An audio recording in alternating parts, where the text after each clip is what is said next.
పత్తిలో మొదటి దఫా ఎరువులు.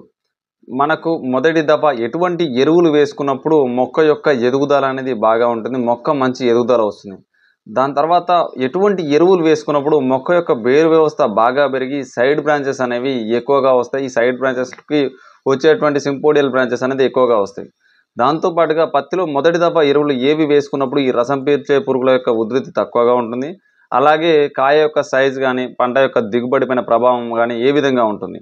అలాగే పత్తిలో మొదటి దఫా ఎరువులు పురుగు మందులు ఏవి స్ప్రే చేసుకున్నప్పుడు మనకు ఈ గులాబీ రంగు పురుగు రావడానికి కొంచెం లోపు కాపు అనేది సెట్ అవుతుంది.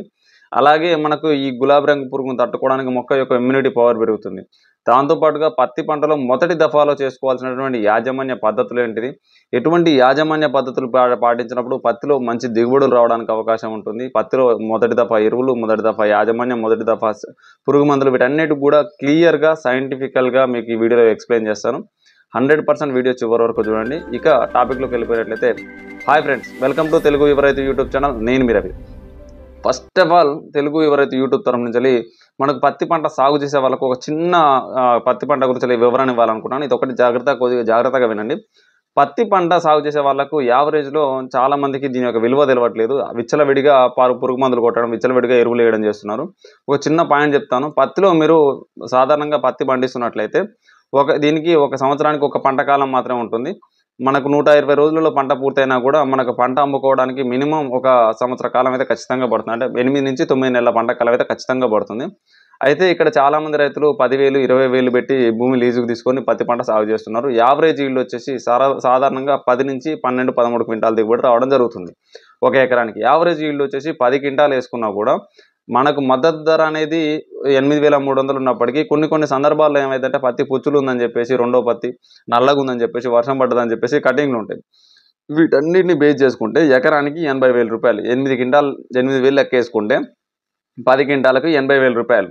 ఈ 80,000 రూపాయల కోసం అని చెప్పేసి చాలామంది రైతులు ఏం చేస్తున్నారంటే 60,000 పెట్టుబడి అనేది సంవత్సరానికి పెట్టుబడి, ఒక ఎకరానికి 50 నుంచి 50,000 రూపాయల పెట్టుబడి రావడం జరుగుతుంది. కొన్ని సందర్భాల్లో వర్కర్స్ లేబర్ దొరకని సందర్భాల్లో దీని యొక్క ఖర్చు అనేది ఇంకా ఎక్కువగా పెరుగుతుంది. 70,000 వరకు కూడా వెళ్ళిపోతుంది. వాళ్ళకి 12 క్వింటాలు పడినప్పుడు కొద్దిగా ఒక 10,000, 20,000 మిగులుతున్నాయి.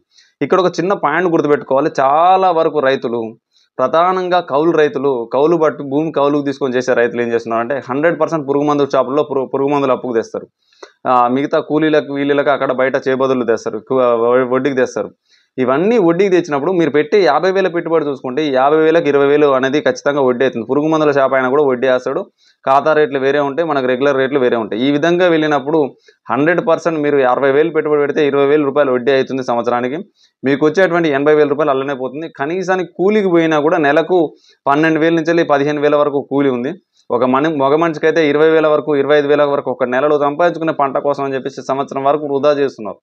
కాబట్టి ఒక పాయింట్ గుర్తుపెట్టుకోండి. దయచేసి ప్రతి ఒక్క రైతన్న కూడా ఎంత దిగుబడి వచ్చిందన్న ప్రధానంగా కాకుండా పంట పండిస్తే మనకి ఎంత లాభం వచ్చింది. నేను 10 ఎకరాలు చేస్తున్నా, ఓకే, ఈ సంవత్సరం నేను ₹1,00,000 లాభం వచ్చింది. నేను చేసినటువంటి కూలీ నాకు పడిందా, కూలీ కంటే ₹1 ఎక్కువ పడిందా, లేదంటే ₹1 తక్కువ పడిందా, నాకున్నటువంటి లాభం ఏంటన్న క్యాల్కులేషన్ చేసుకున్నప్పుడు మాత్రం రైతు బాగుపడతాడు. అంతేగాని రేపేం మందు కొట్టాలా, ఏం పురుగు మందులు వేయాలా, ఎంత దిగుబడి తీయాలా, 20 క్వింటాలు పండాలన్నా, 30 క్వింటాలు పండాలన్నా, 40 క్వింటాలు పండాలన్నా కాదు. కాబట్టి ప్రతి ఒక్క రైతన్న కూడా ఈరోజు మార్కెట్లో అదే జరుగుతుంది. ఒక మంచి విత్తనం ఉంది మార్కెట్లో అని చెప్పేసి అంటే ₹850 ఉండాల్సిన ప్యాకెట్ని 1,800 పెట్టి కొనుక్కొస్తున్నాడు. ఒక ప్యాకెట్ 1,800 పెట్టి కొనుక్కొచ్చినప్పుడు ఇక్కడే ఒక ₹1,000 పోయింది. ఎకరానికి 3,000 పోయినా కూడా ఇక్కడ గడ్డి కూల పైసలు అక్కడ వెళ్ళిపోయినాయి. దీనివల్ల రైతు తీవ్రంగా అప్పుల పాలవుతాడు తప్ప నువ్వు 20 క్వింటాలు పండిస్తుంది, 30 క్వింటాలు పండిస్తుంది, లాభం అన్నది లేనప్పుడు. కాబట్టి ఈ విధమైన క్యాల్కులేషన్ చేసుకుంటే రైతు బాగుపడతాడు. ఖచ్చితంగా ఈ విధమైన క్యాల్కులేషన్ చేసుకోండి. ఇక పత్తిలో మొదటి దఫా ఎరువులకు పోయినప్పుడు మనకు ఏ రకమైన ఎరువులు వేసుకుంటే మొక్కల్లో సైడ్ బ్రాంచెస్ అనేవి ఎక్కువగా వస్తాయి. అయితే మనకు చాలా వరకు అన్ని రకాల పంటల్లో మనకు సైడ్ బ్రాంచెస్ అనేది ఎంత ఎక్కువగా వస్తే పంట దిగుబడి అంత ఎక్కువగా వస్తుంది. కానీ పత్తి పంట దీనికి పూర్తిగా విభిన్నం. పత్తి పంటకు కొన్ని రకాలైనటువంటి స్పెషల్ లక్షణాలు ఉంటాయి. ఎలాగంటే పత్తి పంట అనేది వర్షాలు పూర్తిగా వెళ్ళిపోయినా ఒక నెల రోజుల వరకు మొక్క నకిరం బట్టి అయినా బతుకుంటుంది, కానీ మొక్కనే చనిపోదు. కానీ ఒకసారి మొక్కను పీకి పక్కకి వేసినామంటే మొక్క అనేది మళ్ళీ ఏనుకోవడానికి అయితే ఛాన్స్ ఉండదు. పత్తి మొక్క అనేది పీకి నాటితే మళ్ళీ బతకదు. మిగతా అన్ని మొక్కల్లో ఉన్నటువంటి దీనికి స్పెషల్ లక్షణం ఏంటంటే ఒకసారి పీకి నాటితే మళ్ళీ బతకదు. దాంతోపాటుగా వర్షాలు ఎంత లేట్ అయినా కూడా ఇది తట్టుకొని నిలబడుతుంది, మొక్క చచ్చిపోకుండా బతుకుతుంది. ఇంత గొప్ప లక్షణాలు ఉంటాయి. దాంతోపాటుగా పత్తి మొక్కలో ఇంకొక స్పెషాలిటీ లక్షణం ఏంటంటే పత్తిలో 2 రకాల సైడ్ బ్రాంచెస్ ఉంటాయి. ఒకటి మోనోపోడియల్ బ్రాంచెస్, 2 సింపోడియల్ బ్రాంచెస్. ఈ అన్ని రకాల పంటల్లో సైడ్ బ్రాంచెస్ అనేది ఎక్కువగా వచ్చినప్పుడు మనకు దిగుబడి అనేది చాలా ఎక్కువగా వస్తుంది. కానీ పత్తి పంట విషయంలోకి వచ్చేసరికి ఈ మోనోపోడియల్ బ్రాంచెస్ పెరుగుతున్న కొద్దీ పంట యొక్క పంట కాలం పెరిగి పంట యొక్క దిగుబడి అనేది ప్రభావం చూపిస్తుంది. అంటే దిగుబడి అనేది తగ్గుతుంటుంది, పెరగదు.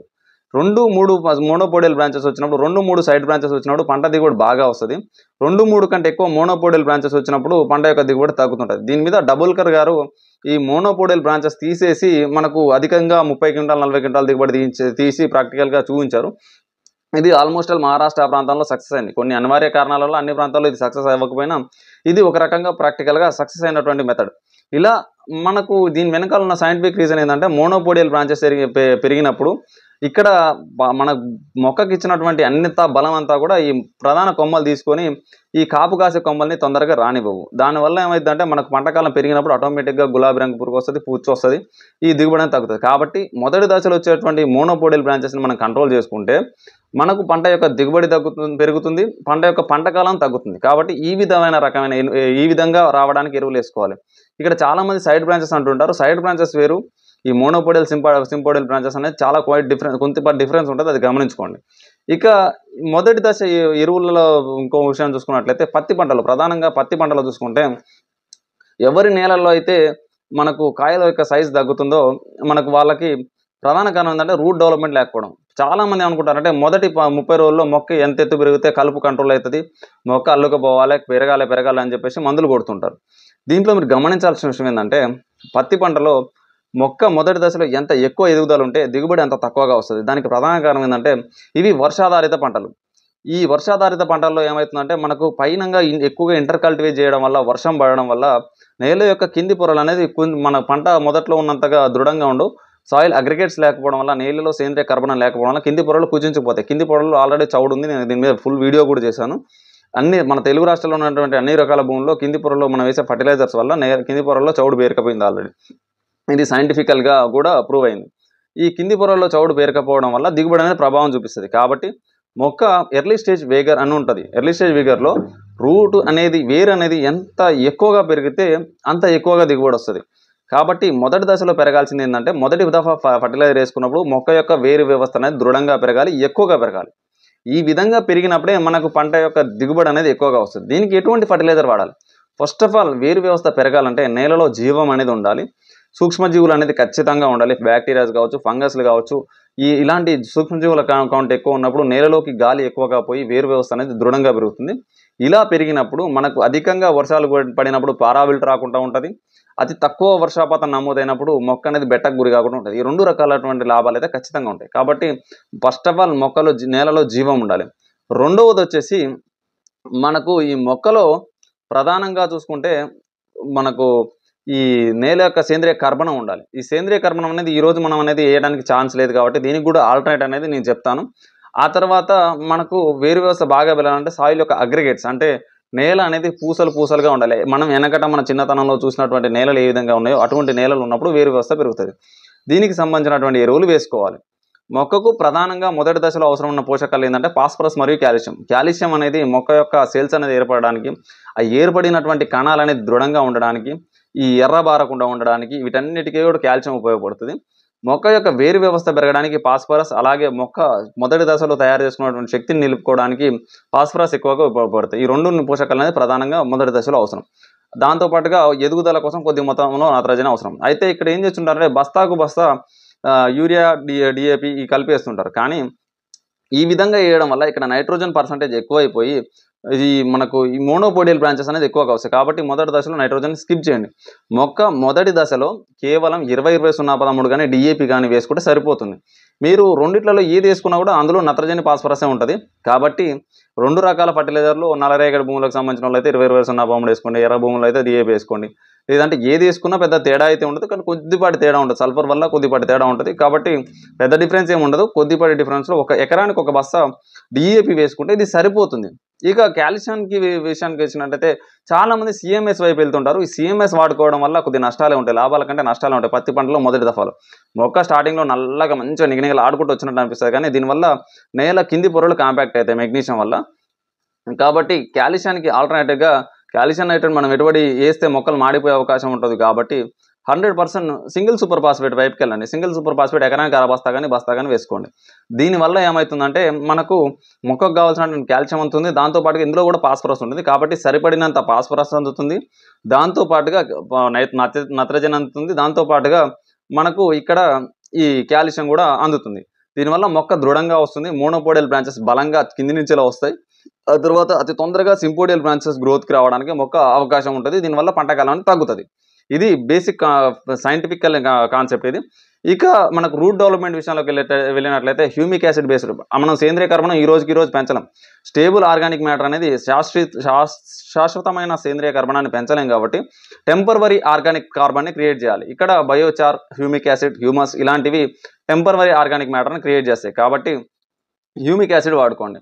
హ్యూమిక్ యాసిడ్తో పాటుగా బ్యాక్టీరియల్ కల్చర్స్, మనకు చాలామంది బ్యాక్టీరియల్ కల్చర్స్ విషయంలోకి వచ్చినట్టయితే తర్వాతి దశల్లో వేస్తుంటారు. ఏది రెండు పార్ట్లు అయిపోయిన తర్వాత ఇప్పుడు వేసిన పిండి అంతా పనిచేయాలని చెప్పేసి బ్యాక్టీరియల్ కల్చర్ వాడుతుంటారు. ఆ విధంగా వాడడం వల్ల ఇవి సింబయోసిస్ యాక్షన్ ప్రకారం, అంటే మొక్క వేరు వ్యవస్థతో కలిసి జీవించే పంట టైం అనేది దాటిపోతుంది. కాబట్టి వీటి యొక్క ప్రభావం నేలపైన తక్కువగా ఉంటుంది. కాబట్టి మొక్క మొదటి దశలోనే వీటిని వేసుకోవాలి.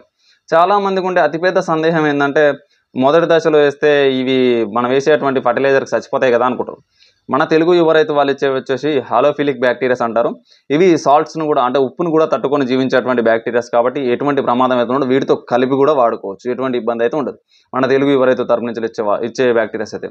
వీటన్నిటికీ సొల్యూషన్గా మన తెలుగు యువ రైతు టీం ఏం చేస్తుందంటే సఫలా గోల్డ్ అని చెప్పేసి గ్రాన్యూల్స్ తీసుకొస్తుంది. దీంట్లో సీవిడ్ ఉంటుంది, హ్యూమిక్ యాసిడ్ ఉంటుంది, దాంతోపాటుగా మనకు ఈ పాలిసాకరైడ్స్ ఉంటాయి. దాంతోపాటు మనకి ఈపీబీ బ్యాక్టీరియా, మన స్లరీ తయారు చేసి ఇస్తున్నాం కదా మెట్ట పంటల్లో, ఈ డ్రిప్ ఉన్నటువంటి పంటలకు స్లరీ ఇస్తున్నాం కదా. డ్రిప్ ఉన్న వాళ్ళైతే స్లరీ వాడుకోండి, బెస్ట్ ఆప్షన్ ఉంటుంది. ఈ స్లరీ వాడలేని వాళ్ళకి ఈ స్లరీలో ఉన్నటువంటి అన్ని రకాల బ్యాక్టీరియాస్ ఉంటాయి. వీటితో పాటు వ్యామ్ ఉంటుంది. ఇందులో మీరు బేసిల్ కౌంట్ చేసుకున్నట్లయితే సీవిడ్ హ్యూమిక్ వల్ల నేల యొక్క సేంద్రియ కర్బనం టెంపరవరీగా హోల్డ్ చేయబడుతుంది. దాంతోపాటుగా వ్యామ్ అనేది మైక్రోరైజా వల్ల మనకు వేరు వ్యవస్థ అనేది ఎక్కువగా వెళ్ళలేని చోటు కూడా వ్యామ్ వెళ్ళి పోషకాలను తీసుకురావడానికి, ఫాస్ఫరస్ సాలబులైజ్ చేయడానికి ఉపయోగపడుతుంది. దాంతోపాటు ఈ పాలిసాచురేట్స్ అనేది సాయిల్ ద్వారా వచ్చేటువంటి వ్యాధుల్ని కంట్రోల్ చేయడానికి, మొక్కల్లో అన్ని రకాల ఎంజైమ్స్ రిలీజ్ అవ్వడానికి, మొక్క ఎదుగుదల రావడానికి ఉపయోగపడతాయి. దాంతోపాటుగా మనకి ఈపీబీ బ్యాక్టీరియాస్ అనేది నేలను గుల్లబార్చి సాయిల్ అగ్రిగేట్స్ ఏర్పడడానికి యూజ్ అవుతాయి. ఈ విధంగా వాడుకోవడం వల్ల ఎకరానికి ఒక 20 కేజీలు, 20 కేజీల కాస్ట్ వచ్చేసి మనకు 1000 రూపాయలు ఉంటుంది. ఈ ప్రస్తుతం ఈ వీడియో చేసేటప్పుడు 1000 రూపాయలు ఉంటుంది. ఈ 1000 రూపాయల గ్రాన్యూల్స్ వేసుకోవడం వల్ల మనకు మొక్కకు మొదటి దశలో కావాల్సినటువంటి అన్ని రకాల పోషకాలు అందడంతో పాటు నేల యొక్క స్థిరత్వం అనేది మెరుగుపడుతుంది. ఒకవేళ ఇది కొంతమంది భూముల్లో సేంద్రియ కర్బనం కొంతవరకు ఉండి మనకు కొంత బ్యాక్టీరియల్ కౌంట్ కూడా ఉన్న వాళ్ళు ఈ 1000 రూపాయలు కాకుండా ఎకరానికి 1 లీటర్ ప్లాంట్ బూస్టర్ వాడుకోండి. దీంట్లో బ్యాక్టీరియాస్ ఉండవు, లైవ్ బ్యాక్టీరియా ఉండకుండా సీవీడ్ హ్యూమిక్తో పాటు పాలిసాచురేట్స్ ఉంటాయి. ఈ పాలిసాచురేట్స్ ఉండడం వల్ల మొక్క అనేది దృఢంగా మారడానికి అవకాశం ఉంటుంది. దాంతోపాటుగా ఈ యొక్క పోషకాలు అనేది లీచ్ అవుట్ అయిపోకుండా వీటిని పట్టి ఉంచడానికి ఈ సీవీడ్ హ్యూమిక్ అనేది ఉపయోగపడతాయి. హ్యూమిక్ యాసిడ్ అనేది ఉపయోగపడుతుంది. వీటిని పట్టి ఉంచడం వల్ల మొక్క పోషకాలను తీసుకోవడానికి ఉపయోగపడుతుంది. ఇక రెండోది వచ్చేసి ఇది కూడా మనకు కొంచెం కాస్ట్ ఎక్కువ అనుకున్న వాళ్ళు ఎకరానికి ఒక 1/2 కేజీ హ్యూమిక్ యాసిడ్, ఒక 1/2 కేజీ సీవీడ్, ఒక 200 ml స్ప్రెడర్ వాడుకోండి. ఈ స్ప్రెడర్ వల్ల నేల యొక్క pH అనేది బ్యాలెన్స్ అవుతుంది. దాంతోపాటుగా ఈ హ్యూమిక్ యాసిడ్ అనేది నేల యొక్క పోషకాలని బఫర్ చేయడానికి, అలాగే నేల యొక్క స్థిరత్వాన్ని బఫర్ చేయడానికి, బ్యాక్టీరియల్ కౌంట్ పెరగడానికి ఉపయోగపడుతుంది. సీవీడ్ అనేది మొక్క యొక్క ఎదుగుదల బాగడానికి ఉపయోగపడుతుంది. ఫైనల్గా ఒక ఎకరానికి ఈ సీవీడ్ హ్యూమిక్ బేస్డ్లో ఏదో ఒకటి ఎంచుకొని ఒక బ్యాగ్ 20 వేసిన పదమూడు, ఒక అర బ్యాగ్ కానీ సింగిల్ సూపర్ ఫాస్ఫేట్ ఒక 20 కానీ డిఏపి కానీ వేసుకున్నట్లయితే మొక్కకు కావాల్సిన మొదటి దఫా అన్ని రకాల పోషకాలు అంది మొక్క ఎర్లీ స్టేజ్ విగర్ అనేది సరిగ్గా డెవలప్ అయ్యి మొక్క అనేది స్టేబుల్గా పెరుగుతుంది. తర్వాత వర్షాలు ఉన్నా లేకపోయినా కాపు కాసైతే చేస్తుంది. ఇక పై మందుల విషయానికి వచ్చినట్లయితే మొదటి దశలో నా దృష్టిలో ఇది వేసిన తర్వాత వర్షం పడ్డ తర్వాత మోనో ఎస్పేట్ is the best option. Mono lancer gold అనేది బెస్ట్ అండ్ తక్కువ ధరలో రైతుకు అయిపోయేది. మొక్కకు మొదటి దశలో రసం పీల్చే పురుగుల ఉధృతి ఉంటుంది, బీటీ పవర్ ఉంటుంది. కాబట్టి 100% వీటన్నిటిని తట్టుకునేటువంటి శక్తి మొక్క మొదటి దశలో ఉంటుంది. కొంతవరకు వీటి ప్రభావం ఉన్నప్పుడు వీటి ద్వారా కంట్రోల్ అయిపోతాయి. వీటికి అడిషనల్గా ఎటువంటి మందులు వాడుకోవాల్సిన అవసరం అయితే లేదు. నా దృష్టిలో అయితే మోనో ఎస్పేట్ మాత్రమే, మోనో ల్యాన్సర్ గోల్డ్ మాత్రమే పవర్ఫుల్. ఇవి మాత్రం చాలా ఎఫెక్టివ్గా పనిచేస్తాయి. 100% మీరు భూమిలో వేసినటువంటి ఫర్టిలైజర్ వల్ల మొక్క అనేది గ్రోత్ సరిగ్గానే వస్తుంది. వీటికి తోడుగా కొంచెం పైపాటుగా న్యూట్రిషన్ అందించాలనుకున్నప్పుడు ఈ plant booster Multimin 2.5 ml 2.5 ml కలిపి వాడుకుంటే ఒక 220 రూపాయలలో మీకు ఇది కూడా పైన స్ప్రేయింగ్ అయిపోతుంది. ఎకరానికి అదొక పావు లీటర్ ఇదొక పావు లీటర్ వాడుకున్నట్లయితే పైన స్ప్రేయింగ్ కూడా అయిపోతుంది. ఆల్మోస్ట్ ఆల్ ఇక్కడ చాలా వరకు కంట్రోల్ అయిపోతుంది. ఆ తర్వాత మీకు ఇంకా పంటకాలం పెంచి బీటీ పవర్తో పెంచాలనుకుంటే మన ఈపీబీ కల్చర్ తీసుకొని పొగాకు పొడితో స్లరీ తయారు చేసుకొని పైపాటుగా స్ప్రే చేసుకోండి. దీనివల్ల కొంతవరకు ఈ గులాబీ రంగు పురుగు మాత్రం కంట్రోల్ చేయబడుతుంది. పొగాకు ద్రావణంతో ఈపీబీ కల్చర్తో స్లరీ చేసుకోవడం వల్ల ఈ విధమైన మేనేజ్మెంట్ చేసుకోండి. మన దగ్గర బ్యాసిలస్ సబ్స్టిట్యూట్స్ బ్యాసిలస్ తురంజినిస్ కూడా ఉంటుంది. దీనివల్ల మనకు బ్యాసిలస్ తురంజినిస్ వల్ల బీటీ వల్ల ఈ గులాబీ రంగు పురుగు కూడా కొంతవరకు కంట్రోల్లో ఉంటుంది. అతి తక్కువ పెట్టుబడిలో ఈ విధమైన మేనేజ్మెంట్ చేసుకుంటూ సొంతంగా మందులు తయారు చేసుకొని మరి వాడుకోండి. దీనివల్ల మీకు కొద్ది గొప్ప సేంద్రియ వైపు వెళ్తే పెట్టుబడి తగ్గడానికి అవకాశం ఉంటుంది. మీకు ఇంకా ఏదైనా సందేహాలు ఉంటే కామెంట్ బాక్స్లో కామెంట్ చేయండి. ఈ రోజు వరకు వ్యవసాయం చేసే ఏ కౌలు రైతుకైనా సరే అప్పు లేనట్లయితే నాకు ఖచ్చితంగా కామెంట్ బాక్స్లో కామెంట్ చేయండి. 100% అప్పుల పాలు కాకుండా మంచి ఆదాయం సంపాదించుకోవడానికి ప్రయత్నిస్తారని